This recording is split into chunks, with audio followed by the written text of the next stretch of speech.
Okay, so good morning. I believe we can get started. We have quite a few participants online. And so I would like to welcome everybody to the Future of HR webinar held by KPMG. And the topic for today is HR in the new reality. And what we will be doing today is we will be sharing with you results of our Pulse survey that we run annually, globally, and also locally in the UAE and KSA. And we will be sharing with you what's on top of the mind of the chief HR officers, what's their agenda, what issues they are tackling, and also some learnings for you as HR professionals, what you can take for your day-to-day work. So if we can please move on.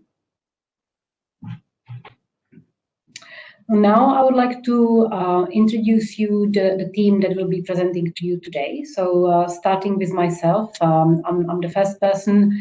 My name is Marketa, and I'm a partner at KPMG.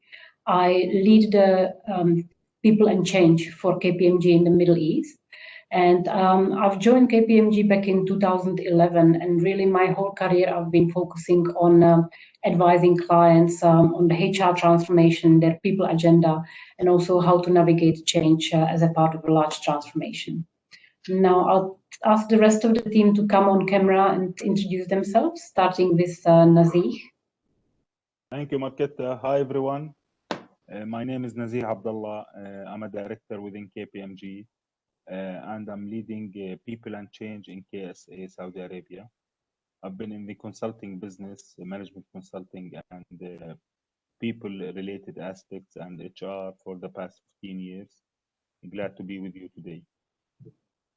Excellent. Thank you, Nazih. Then we have Gunjan. Hello, good morning, everybody, and thank you for joining us for this webinar.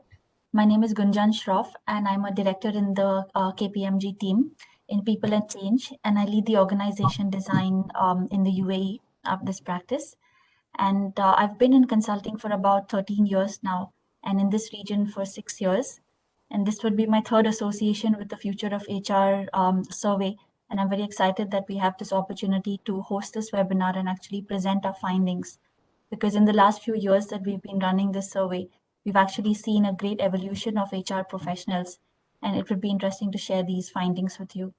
So welcome, and hope we keep you engaged for the next 1 hour. Thank you, Gunjan. And finally, we have Noora. Hi, good morning, everyone. My name is Noor Hebe. I'm an associate director in the People and Change practice from Saudi Arabia. I have been in the HR consultation industry for more than 8 to 9 years. So happy to have all the participants joining us today, and hopefully we'll take something valuable from this session. Thank you. Thank you, Noora. And so just to let everybody online know that today we are truly international. So me and Gunjan are based in the UAE in Dubai, and Nazih and Noora are joining us from Saudi Arabia. And actually we would be quite interested to know where the participants are based. Is it just split between UAE and Saudi, or do we have perhaps someone more exotic, maybe from Far East, or maybe from Europe, or some very early risers even from US? So it would be cool if you can share with us on the chat where you are based, especially if you have some exotic location. We would love to hear from you. In fact, we would like to see you face to face, but you know, nowadays everything is done online. Okay, so we are starting to get some responses here, and okay, we have someone from Lebanon. Excellent. Dubai. Keep them going. We will now move into the webinar, but please let us know where you are based. All right, so can we move on, please? India, someone from India. Okay, great. So we have a picture here of a person climbing a mountain, and you might be wondering, you know, why did we select this particular picture? And we selected it because for us it's kind of representative of how the HR professionals nowadays must feel. You know, the HR function has really found itself in the middle of COVID crisis, and in many companies they took the lead on handling the impact, starting from advising employees on the health and safety issues, how they can stay safe, continuing with continuous communication to the organization, keeping them up to date. Also throughout the lockdown, keeping everyone engaged and hopefully coming up with some well-being programs for the employees, just to keep them a little bit sane whilst they are sitting whole day isolated in front of laptop. And unfortunately, many companies, also the HR function had to take lead on restructuring, downsizing. That's a very common theme that we have seen here in the Middle East and in fact globally. So the HR function really became the center of all of these crises. And what our research shows is that 10% of the HR functions have really stood up to it, and they have really become the pathfinders. And what this means for us is that they really came up with very innovative ways of how to tackle the crisis. And I'm talking from a range of measures, starting with employing new technology, but also coming up with new innovative ways to engage employees, to manage their performance.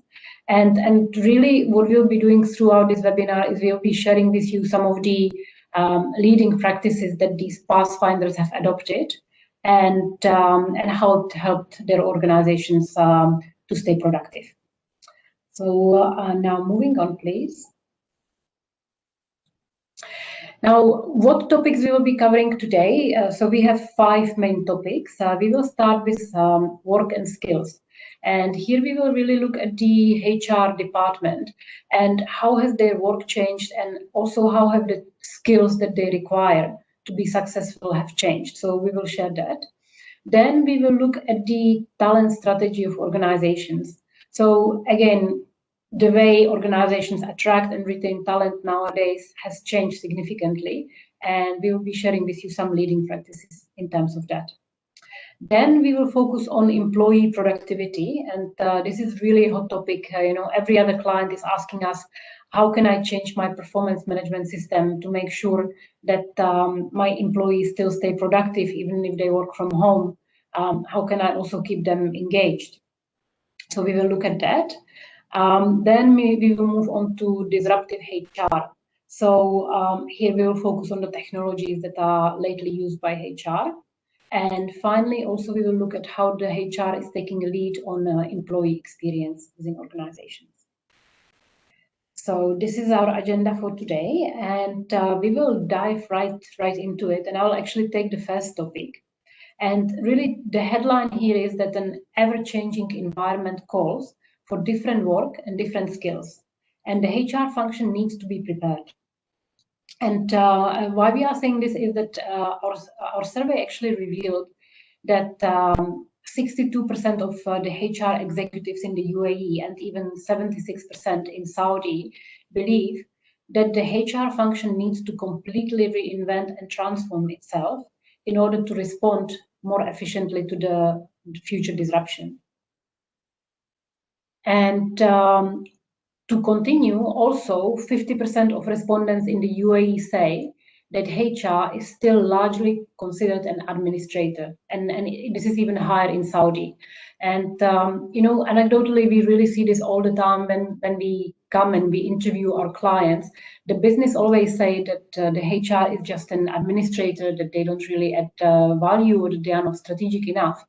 And it's very interesting because even with the increased role that HR has taken on during COVID, and all of these activities that I mentioned, starting from communication, well-being, performance management, restructuring of organizations, and still they are not seen as a strategic function. So what are the Pathfinders actually doing about this? So they are actually really focusing on redesigning the HR operating model and also the service delivery model. And so what we actually talk about here. So what we are seeing many of our clients are doing nowadays is actually they are focusing on offshoring. And how this came about, suddenly we all started working from home, working remotely. And what we previously considered impossible. We always used to say, no, we have to come to the office to get the social contact, to network, to share ideas. But we are seeing that actually the remote working is somehow working, and it's here to stay. In fact, we are seeing that 25% of workforce will continue working online, even moving forward. So many companies actually realize, well, actually, if the workforce can be remote, why couldn't we do offshoring and the roles that really don't require any face-to-face contact? Could we actually move them to some more cost-effective geographies? And we are seeing lots of movement towards India, Indonesia, Philippines, even Egypt. And we really see that this is on our clients' agenda and top of mind. And usually the HR function takes kind of crucial role in going through this process. The second topic that we see the HR functions focusing on, and this has been around for many years, it's not a new thing, it's the shared service centers. And really in Europe, in US, you would have seen this for decades now. But in the UAE, it was being adopted very slowly. And only a smaller proportion of organizations really set up effective shared service centers or global service centers. But now with the new reality, we really see this focus increasing. And when we are having conversations with our clients, it's again on top of their agenda. And in fact, we are working with multiple clients on setting up such shared service centers. And finally, the last change in the way the HR operates is also, again, a heavy focus on technology. So whoever hasn't adopted cloud yet is now moving into cloud.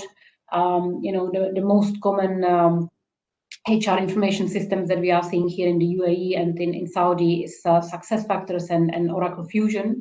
And really, we are seeing loads of movement towards cloud. But it's not limited just to that. Also, clients increasingly are adopting RPA, blockchain, and chatbots, and specifically in HR. And later on, we will explain a little bit more about the use cases for this. So this is for how the HR function is changing. And now let's move on and look at the skills.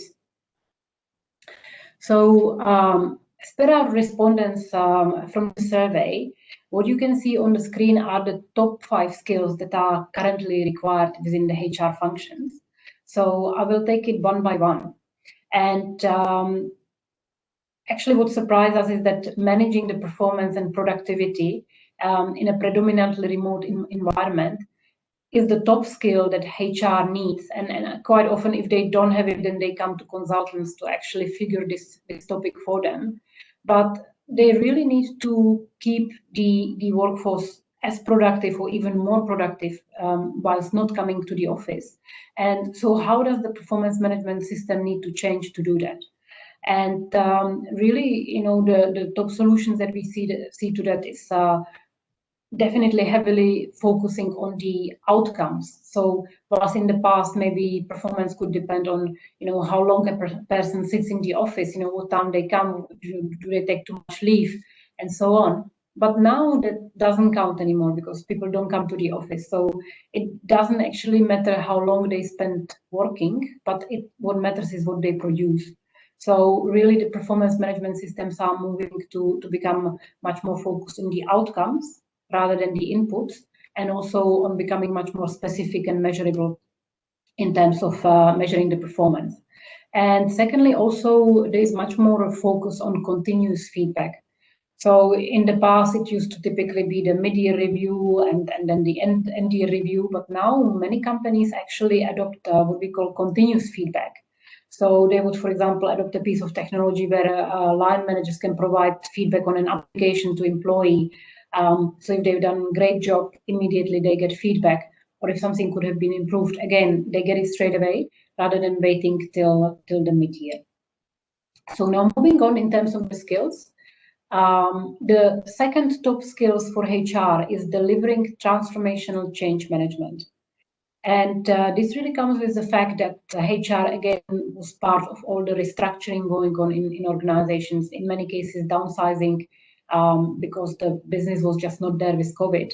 And HR had to manage all of this. So, how do you manage the change? How do you make sure that even if you are going through such tough situation, the employees actually still stay engaged and also that they are kept informed what is happening in the company, and also they can feel part of it. So that really was a big issue for HR. And the third on the list of skills that HR needs is the deployment of digital HR service management. And here I already mentioned that definitely it's kind of the migration to cloud. So that skill is a must.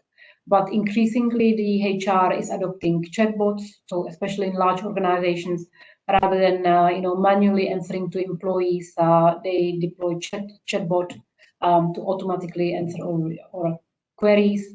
They adopt blockchain to maintain employee records. They adopt RPA to digitize some of the processes which are very manual and rule-based. They don't require reasoning. So knowledge of all these technologies has really becoming increasingly important. And the next skill on the list of top 5 is managing the complexities of permanent, temporary, contingent, or gig workers as a total workforce. And we will talk about it a little bit more later on. But really, the days where, especially here in the Middle East, it was all about having permanent employees. Those days are long gone. We are increasingly seeing that companies are taking on contractors or temporary workers. At times, due to the remote working, they are even taking them from different countries, because nowadays it doesn't matter anymore. But whilst in some other countries this existed again for decades, now it's only getting traction here in the UAE and in Saudi. And finally, the 5th skill is delivering the agenda for transformational learning and upskilling. And again, I think this is no surprise that the HR plays a key role in upskilling the workforce, because nowadays really the type of skills that employees need are completely different. Mostly we are talking about skills of digital, data analytics, and HR definitely takes a key role in that. All right, so now we will move on to the next topic. But actually before that, we have a little poll for you. So we would actually like to hear from you. If you look into the chat, you will see 4 different options or 5 different options. They are the ones that I just explained, and we would like to hear from you. Is the priority list for you the same, or which ones are actually the HR skills that are top priority for you? So if you can maybe vote and submit, it would be great to hear from you. And you'll just give it a minute. Okay.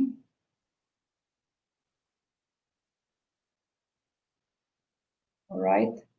So it seems indeed the managing of performance seem to be so far top of the agenda. The reskilling second, quite unsurprisingly. The technology is lagging a little bit. Okay, interesting. So thank you for sharing your views with us. And what we will do now is we will move on to the next topic. So I'll hand over to Gunjan to talk about talent management. Thank you, Makara. All right. So the topic that I'm essentially going to cover today is how can HR actually shape the workforce for an organization? Now, we all hear a lot of consultants and our teams actually talking about talent strategies, but the word strategy in general is, very fluffy. What exactly do we mean, and what are we trying to achieve by actually creating a talent strategy for our organization?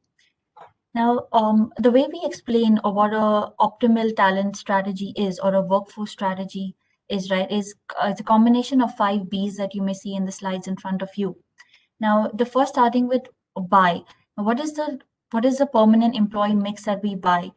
Now, this decision, it essentially involves understanding, what is the right combination of skills an organization requires. Not only the skill that we require today to fulfill our goals or fulfill certain tasks that are lying ahead of us, but it's also about understanding how HR can really be able to anticipate what are the requirements of the business in the future, and how can we play the long game to anticipate these skills that are required and accordingly hire the right kind of employees with the right skills that we require to deliver on the future goals of the organization. Each of these B's that you will see on the screen actually come with a various set of other decisions that need to be carefully considered to identify the optimal mix. So if we move on to build, right? Build focuses on essentially how do we build our talent in the organization through upskilling or reskilling the current workforce that we have within our organization. Now, when it comes to building and upskilling, there are again a couple of considerations that HR needs to make in order to actually decide what are the skills that are going to be upskilled within an organization. So we're talking about who are the employees that we are actually going to upskill. What are the skills that we are missing in the organization today? How do we identify these skills? Are we talking about behavioral skills, or are we referring to technical skills? Or are we referring to leadership skills, which could also cover emotional quotient? So the variety of tools that are available in the market today for HR actually enable to identify which are these skills that are actually missing, and where is it that the employees need the interventions. Once you actually identify where these interventions are required, it's also about what kind of learning interventions will you help your employees with to be able to upskill.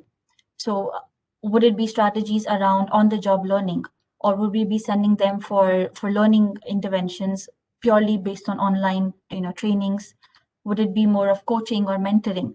So all of these decisions need to actually carefully be crafted in a manner to identify that what is it that we need as an organization to really build the right workforce skills that we require. Moving on to the third, which is borrow. So borrow, within the survey, we have noticed that the whole aspect of borrow is voted as very easy. It's very easy for us to go out and hire subcontractors and hire consultants. But the key intervention that we need at this stage is to be able to understand that which are the skills that we are actually that we need to borrow for.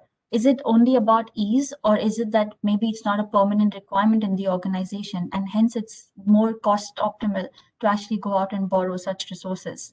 And in this year, the survey indicated that the emphasis on borrow is actually much lower as opposed to the previous years that we may have seen through the survey. The next one is base. Now, as Makeda was mentioning earlier, that we still anticipate quite a large number of the population to continue working from home.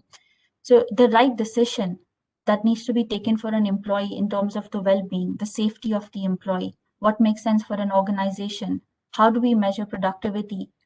All of these considerations get taken into play to really understand what is the base of options that we will offer our employees to work with.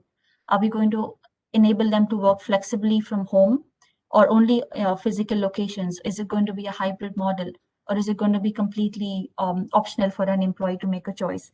So these decisions, it's again about having those conversations with our leadership, with our management, to understand what really works for us as an organization, what is the culture, and what is the emphasis that we're trying to drive within the organization, and what can we as HR professionals really do in order to ensure that whatever option of base we offer to them, can we really monitor their performance and productivity irrespective of that option.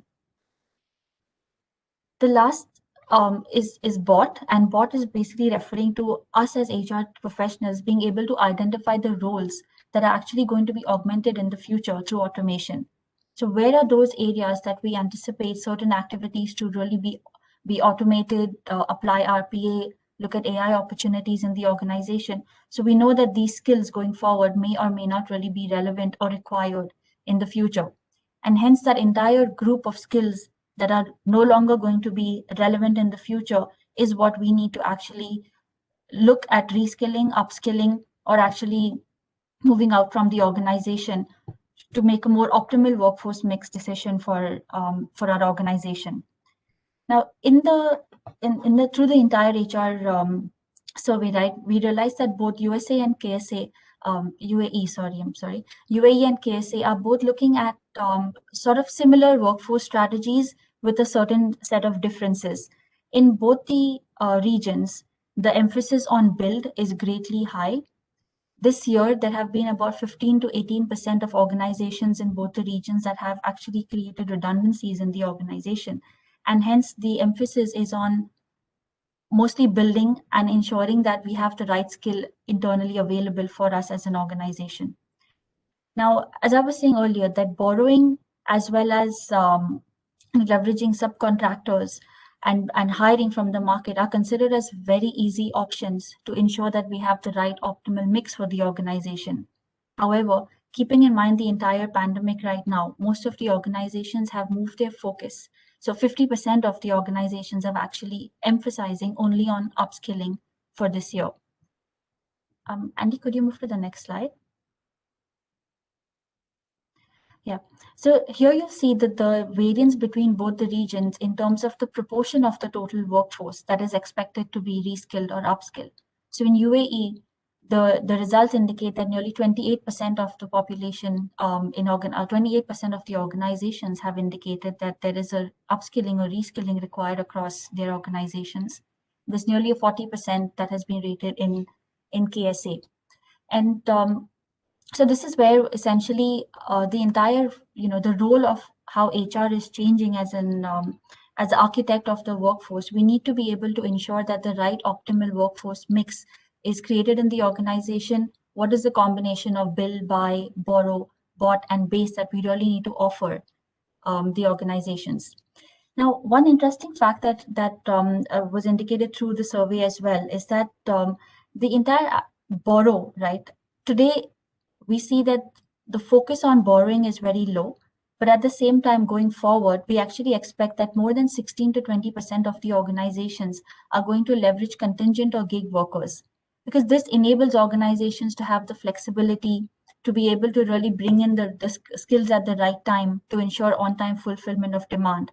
It helps reduce costs that are associated with hiring costs, learning costs, and thus gives any organization with the flexibility to actually mix and match different kind of skills required for that purpose at that particular time and space. So with this, essentially, we do realize that the role of HR is changing. Every decision within the entire framework of these Bs comes with a different set of consideration, and there needs to be a careful plan put in place in collaboration with the line managers, with the leadership of the organization, with employees, and the availability of skills in the organization. However, at the same time, we also recognize that only making a decision on talent strategy is not the only decision required, right? Because what's also important is to ensure that along with having the right mix of people in the organization, we also need to ensure that they're productive and performance is monitored, and each of them are doing exactly what they're expected, or we're encouraging them to do what is expected from them in the organization. So having said this, I will now invite Nazir to speak to us about measuring productivity and performance in a remote environment. Thank you. Thank you, Gunjan. So basically, the pandemic, as we've seen it, has changed the way that most of the organization work. We relied for a long time on face-to-face interaction and in-person management and team meetings, and this was kind of a culture within the workplace itself. Now the workplace defined by long hours, solo work, remote working, and Microsoft Teams or Zoom meetings. And this is the new reality that we're living right now. Of course, such change, major change, has put a lot of pressure on the HR executives to manage, monitor the productivity and performance of people. So our study showed that the majority of HR executives in both countries, UAE and KSA, agree that the productivity levels should be monitored differently in the time of COVID. And especially with our teams working remotely. And we, of course, during this measuring and monitoring, we should strike a balance. Now, there are two extremes. One of them is to have KPIs on a weekly basis or a bi-weekly basis. The other extreme is to count the keyboard strokes. So just to make sure that the relevant person or individual is working actually and producing what is expected from his side. Now, half of the organization, on the other hand, find that deploying platforms such as Zoom, Teams, WebEx is an important initiative during this time, the new reality. And 1/5, on the other hand, 1/5 of the UAE and a quarter of KSA are implementing initiatives to upskill and build the capabilities for leadership on how to monitor this productivity, how to make sure that the performance is properly measured while the employee or the staff is working remotely. Of course, all of this productivity and remote working environment is important, but we shouldn't overestimate the impact of that. Because basically the physical office work and environment is here to stay.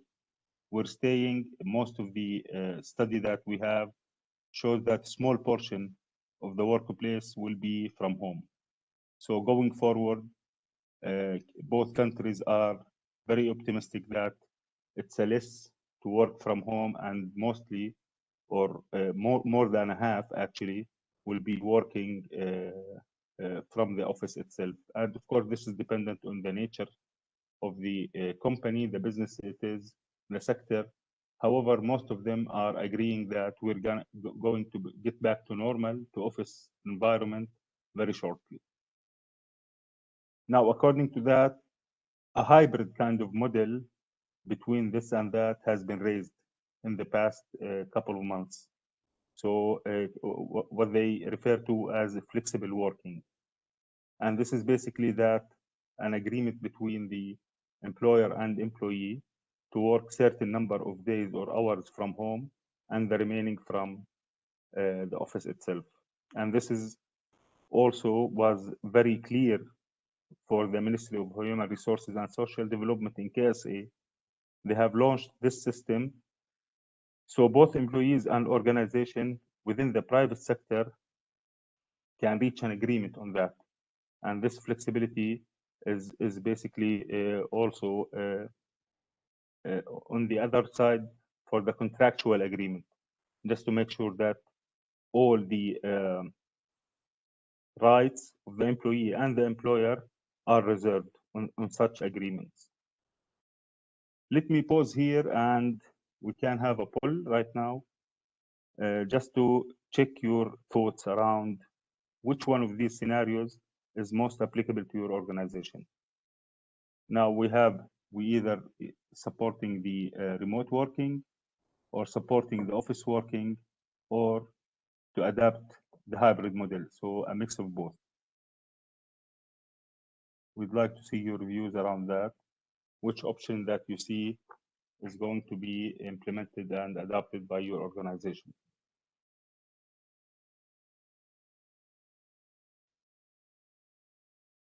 So basically, as expected, most of the answers is around the hybrid model, which makes more sense that to have this flexibility to the employees and making sure that they are productive even if they are working remotely or from office. All right, with this, I'll hand over to my colleague Noora to tell us more about the technology and how it can support the HR executive and HR function across different organizations. Thank you, Nazir. Technology indeed is a value driver to the business, and it has proven in many organizations the benefits of enabling the technology in their organization. Nowadays, they're not only using technology to manage the employee productivity, but also to harness analytics and provide insights about the enterprise collectively. In our survey, we asked HR leaders about the technology that they're expecting to invest in, and the results highlight two major investments. Investments in learning and development platforms to facilitate the remote learning and provide the employees the opportunity to continue their learning and development journey. The other investment is in virtual working tools to ensure that employees can collaborate and be productive during these difficult times. thus helping the organization overall to be agile and interconnected regardless of the physical locations. So we see that technology related to learning and development and remote working is key in addressing current demands. But the HR should also maximize on the technology for its other benefits, such as using the data and analytics to identify which activities in the organization that can be automated and what are the skill gaps that should be filled or upskilled. So there's no way around it when it comes to incorporating technology into the organization. Employees and organization both need to adopt a digital mindset more than being technically adept and have the skills to use this technology. They need to understand the power of technology, the benefit that it brings to the business, and how it multiplies the world of possibilities in their enterprise. Digital skills required to deploy and manage these technologies will not be optional, but quite essential. Yet, we see that the adoption of advanced technology nowadays is still not yet widespread. So when we see the leading or HR organization, what we call them pathfinders, they are yet again heavily invested in advanced technologies, and they have the talent and the skill sets for using them effectively. As mentioned by Marketa previously, we see that pathfinders used automation to improve the speed and accuracy of HR administrative tasks. They utilize the chat box, as mentioned earlier, to answer or address the employees' frequent questions. And they are also using the automated systems to generate the standard reports. This will free up the employees to focus on more critical activities, and it will also enable the HR to spend less time overseeing transactional and operational processes and more time meeting the organizational core purpose. So as HR leaders plan for the future, they should look for opportunities to make the most of their data, piloting small analytical projects to monitor the workforce development and link productivity to reskilling efforts. This allows them to add greater value to the business and be a truly disruptive HR function that leverages technology effectively. Taking into consideration that technology has the impact that technology has on the employees and overall, we need to be mindful and create the right circumstances to ensure the employee engagement and full motivation. Marketa now will take us through the employee experience part.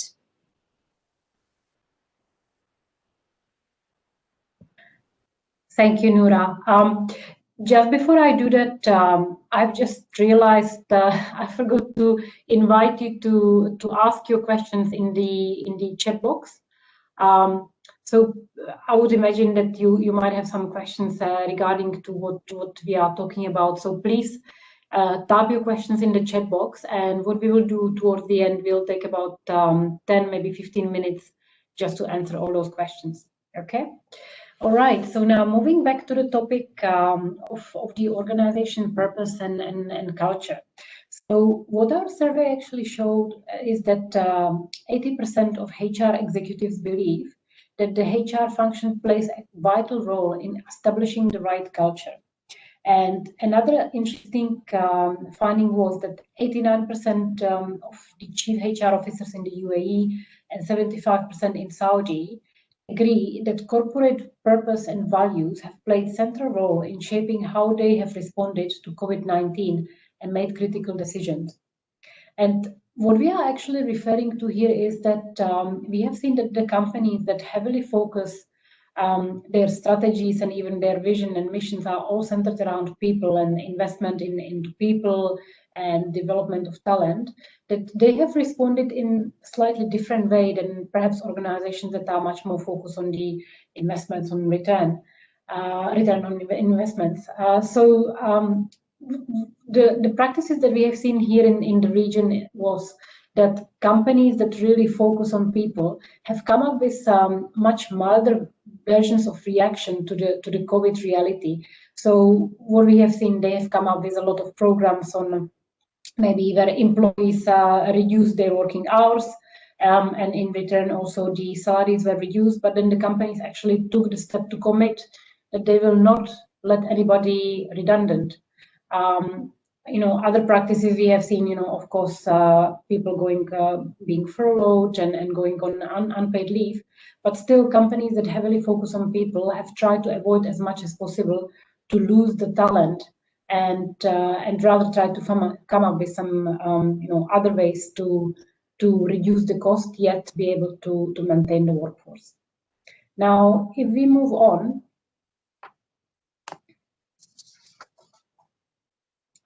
we will just see that the HR function also heavily focuses on the employee experience and well-being. And I already touched upon this, and it became really prominent again during the COVID and lockdown, where we have seen that the Pathfinder organizations with really effective HR functions found many ways to actually keep the employees engaged and also their experience being quite high, even during the COVID period. And just to share with you some practices that we have seen. So, for example, some companies came up with online exercise programs for their employees. So maybe every morning, 7 o'clock, every employee was able to join a live session along with other colleagues and do a bit of social interaction, but then get a little bit of exercise as well. Some companies focused more on the mental well-being. So, for example, they had session with a psychologist kind of discussing the impact of being isolated and spending such long hours in front of the screen. Some companies actually came up with organization-wide events, even though they were held online.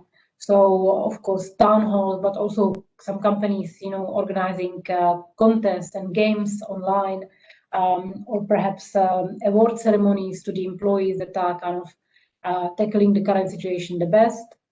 And yet another practice that we have seen also organized typically by L&D, the lunch and learn sessions, again conducted virtually, where kind of during the lunch period when employee would normally disconnect and just go somewhere else, they actually had some learning and knowledge sharing session, and the employee was able to maybe have a lunch whilst they were learning a little bit online as well.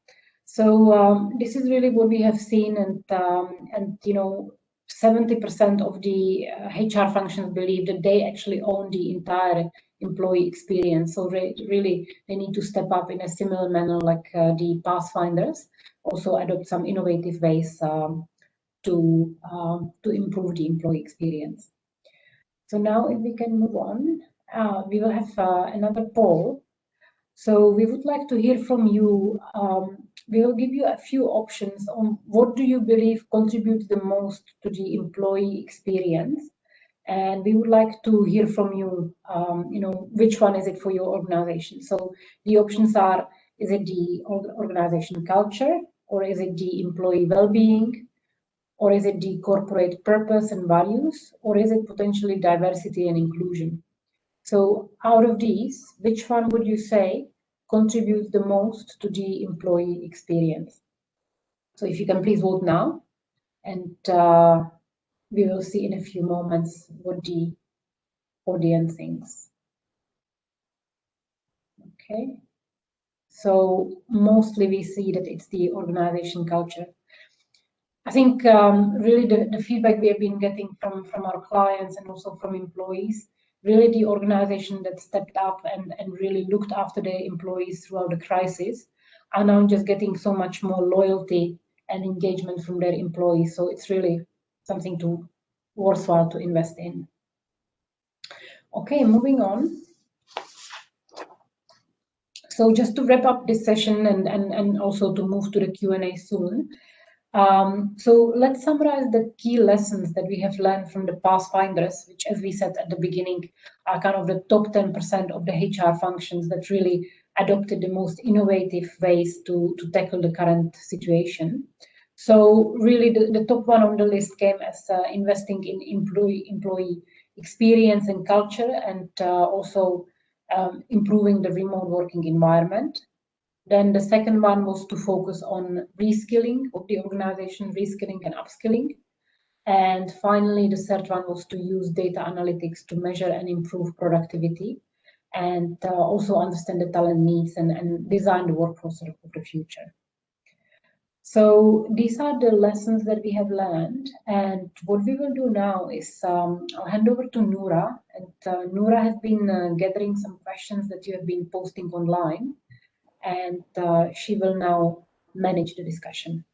So over to you, Noora. Thank you, Marketa. Thank you all for your participation. We will start with the question that we received. The first question was, how do you conduct the reskilling and upskilling assessment? I would believe that Gunjan, if you can please address this question. Sure, thank you, Noora. So what we have seen with most of our clients is that to really be able to identify, which are the areas that an employee needs intervention in terms of reskilling or upskilling, we typically even advise them, and what we look at is a combination of multiple sets of tools. So it's a combination of identifying an individual's personality, their cognitive and their intellect, technical skills, behavioral skills. So there are various tools available in the market that essentially measure an employee's ability, motivation, their drivers, their values, what derails them or what causes potential blind spots for them to really perform. And hence they require certain skill enhancements in those specific areas. Some other sets of tools that we typically leverage with our clients is also a combination of case studies or multiple choice questions, very focused and emphasizing on a specific set of competencies or skills that are required to deliver on their roles. And through these identified gaps, which these tests evaluate, we can essentially draw out a roadmap for them in terms of where is it that they need to be either upskilled to ensure that their competence level is increased. And if certain skills in the organization are no longer required, right, then in those situations, there could be certain alternate career options, aspirations that an employee has through which they can actually be reskilled. And through these different tests that are available, you can also identify, for example, maybe me as a consultant, I could also have sales potential. I could have certain managerial potential. I could have potential in certain tasks that I am not used to doing, but I still, through my entire aptitude and behaviors, can actually identify certain areas I may be better than my current job as well. So all of these different combination of tools actually give us a good assessment of where we can actually reskill or upskill a particular individual in. I hope I have answered your question, and if not, you could you can add a follow-up question in the box as well. I think just to Gunjan's point, probably the audience might be interested, what is the most common topic of the training that our clients are now investing in? And really it's been technology training for non-technology professionals. So kind of really giving at least the basic understanding to everybody in the organization. So not just the IT department, not just the digital department, but any HR professional, accountant, procurement officer. Everybody should have basic understanding of what technologies are out there and what is specific to their particular department and what they should be leveraging. So this is actually nowadays really the most common topic of trainings, and many companies are investing in digital bootcamps for their employees. Back to you, Noora. Which thank you, Marketa, because we also received, you answered another question that we received about the technology and how they can support the learning and development. So thank you for addressing that as well. Marketa, we have another question is, how do you see the change from HR transforming from being purely administrative to becoming more of a strategic partner to the business? What does it need from the right culture? What does it need from the reskilling and upskilling tools, or like a checklist for the HR transformation to be into that strategic role? Yes, this is really a tricky one. And, I've seen this issue ever since I actually started consulting in this region. at pretty much every client we are called into, and mind you, we are typically called to clients which have problems.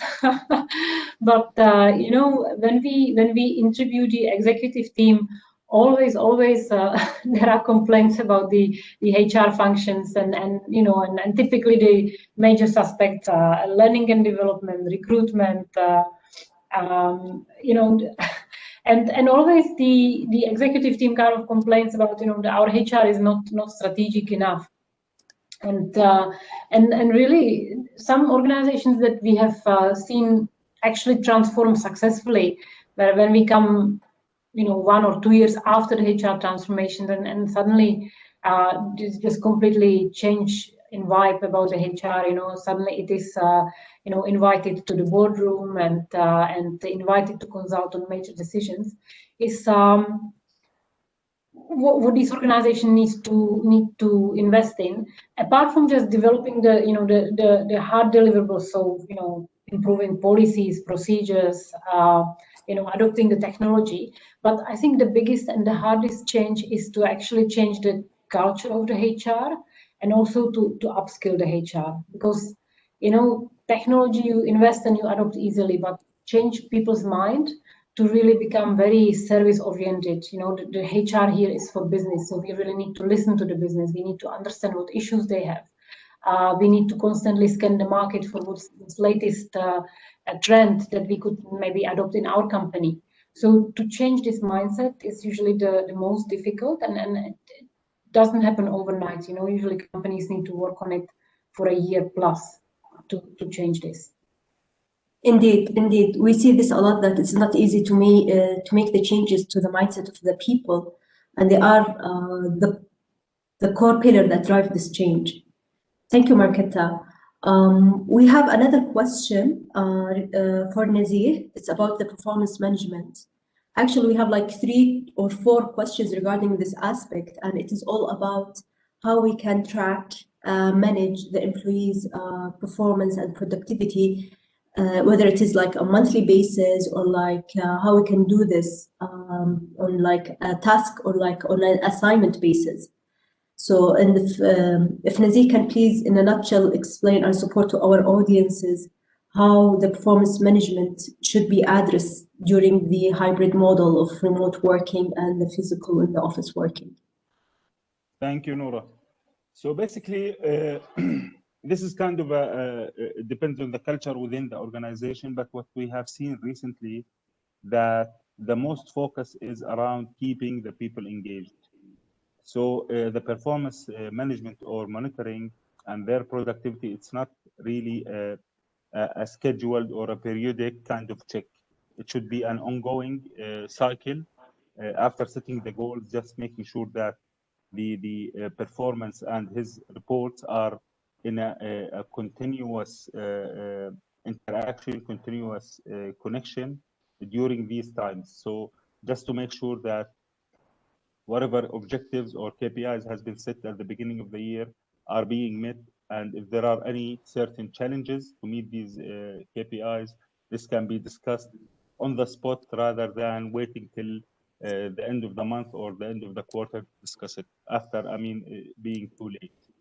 Now, another aspect is during the COVID, what we have seen is just to build the team spirit and making sure that everyone is not really working solely on his own, just to make sure that there are certain meetings, not to discuss the projects or the work or the assignments, just kind of an interaction, connection, and update on the what's happening right now, if they have any certain challenges, even if it is not business related, and how they can support that. So many methods has worked during the past few months on different organizations, but mainly the core was to make sure that the well-being of the individual and the employee is really taken care of, and he not him to feel that he's been left alone. He's not working remotely and not interacting with anyone. I hope I answered a couple of questions I've seen in the chat box. Unless you have any further clarification, we can take it forward. Thank you, Nazir. Because I'm cautious about the time. It's like 11 now at KSA. Some people ask about the demographics for about this report. At the global level, it's around 1,288 HR executives from 59 countries. And from the UAE, we have like around like 30 respondents and around 10 for KSA. So it's like around 40. We urge you please to go and check the reports. We have all the demographics details there, and we have also the content of this webinar detailed in that report with further analysis. I would like to conclude with you, Marketa. We have one question. It's about the engagement surveys that the clients are doing nowadays. And if you have any reflection about their results, what's happening inside their culture, their companies, so with that we can like collectively learn from the shared experiences from the other clients. All right. So what we have actually seen in the space of engagement surveys. So again, traditionally, engagement survey used to come typically once a year around the same period of time, to just to show the kind of year-on-year changes in the results and trend. But what many companies did during the COVID period, they actually adopted pulse surveys. Typically, most commonly, they run it on a monthly basis, but some of them even more often, just to see how really the sentiment in the organization is changing, not year on year, because it might be too late, They need to see kind of immediate response to any measures that they are taking. So I think this is something for our participants to consider, if you haven't adopted this more common cycle of doing engagement surveys, it's something that you could do, because then what it gives you, if you as a HR come up with any initiative, immediately next month you can see what's the response to that. If, for example, organization takes any very serious decision, such as maybe canceling people's leaves, and we have seen that very often that in the past people were able to carry forward their leave to the next year, but this year, no, whatever leaves you didn't take, we will cancel them. So then immediately you can see what's the pulse in the organization. Do the employees actually understand why we are doing this, or do they just get upset, and then again the change management can follow. But in terms of the results of the year-on-year surveys, of course, this year it's all down. On average, not that significantly, but there's a dip for sure. But as a food for thought, maybe consider doing the surveys more often nowadays. So Noora, I think we ran out of time. We even overran. So I would like to thank everybody for participating and staying with us online. It was really a pleasure having you. And also thank you for sharing your thoughts in the poll and sharing your questions. And we look forward to meeting you soon again. Thank you.